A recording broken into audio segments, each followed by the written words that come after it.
அஸ்ஸலாமு அலைக்கும்.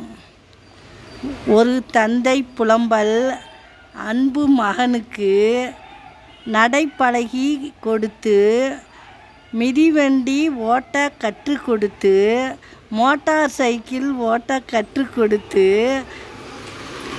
கார் ஓட்ட கற்றுக் கொடுத்து, நல்ல பெண் பார்த்து மணமுடித்து, அதன்பின் அமைதியாய் வீட்டில் ஓய்வு எடுக்கலாம் என்று எண்ணும்போது, புது மனைவி சொல்லி என்னை முதியோர் இல்லத்துக்கு உண்மையான அன்புதான் அதிகம் உரசி பார்க்கப்படுகிறது.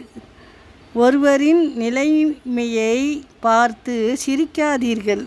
ஏனென்றால் ஒரு நாள் நீங்கள் அதே நிலையில் இருப்பீர்களா என்பது உங்களுக்கு தெரியாது. அல்லாஹ் ஒரு நொடியில் நிலையை மாற்றக்கூடியவன். வயது கூட கூட குறைய வேண்டியது கோபம், வரட்டு கௌரவமும்தான் அதிகரிக்க வேண்டியது பொறுமையும் நம்பிக்கையும் மட்டுமே. அஸ்ஸலாமு அலைக்கும்.